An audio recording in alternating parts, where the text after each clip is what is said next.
Welcome to Geetamrit. Bhagavad Gita में जीवन के मूल प्रश्नों का उत्तर मिलता है। मैं कौन हूँ? आत्मा क्या है? आत्मा का स्वरूप कैसा है?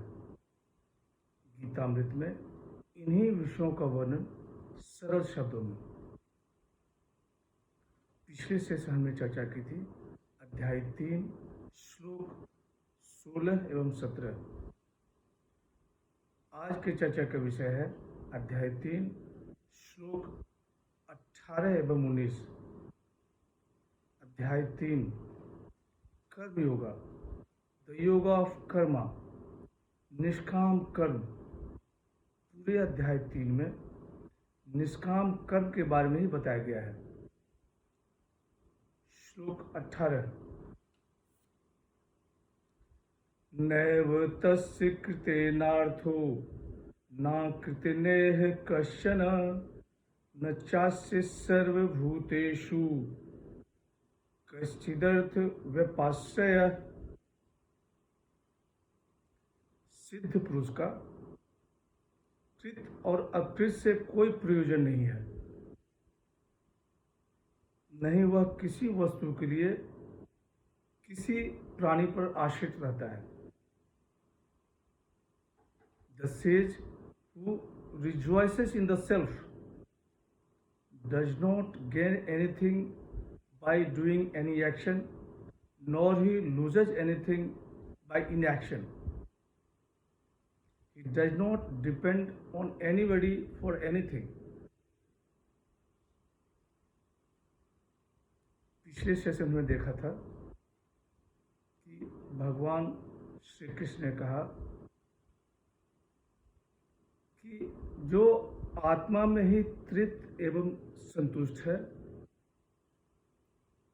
उसको आत्म साक्षात्कार के लिए कोई कर्तव्य शेष नहीं बचता। यहाँ भगवान श्री कृष्ण कह रहे हैं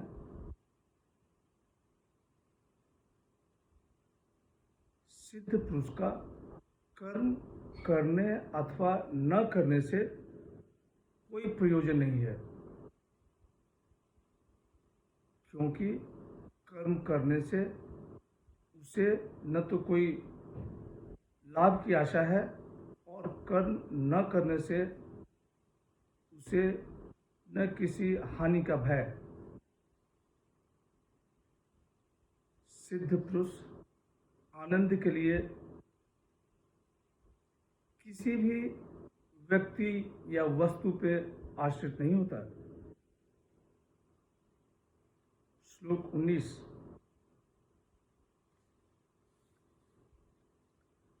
तस्माद् सक्तः सततं कार्यं कर्म समाचर असक्तो ह्याचरन् कर्म परमाप्नोति पुरुषः। इसलिए तुम निरंतर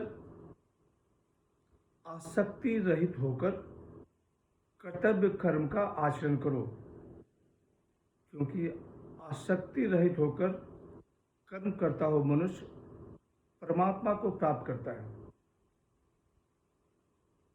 Therefore, without attachment, do your work. For a person who works without attachment attains to the Supreme.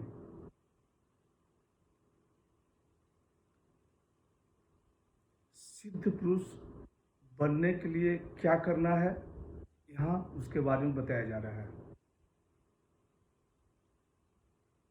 भगवान श्री कृष्ण कहते हैं कि हे अर्जुन, तुम आसक्ति रहित होकर अपने कर्तव्य कर्म का आचरण करो। जो पुरुष आसक्ति रहित होकर कर्म करते हैं वे कर्म योग से ही परमात्मा को प्राप्त करते हैं।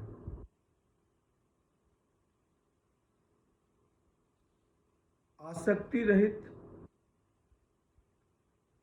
मतलब न अहंकार और न ही स्वार्थ।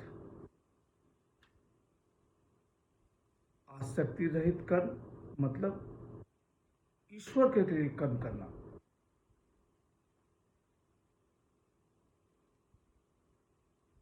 आगे दूसरे सेशन में बताया जाए कि कैसे कर्म करते हुए लोग परमात्मा को प्राप्त कर गए हैं।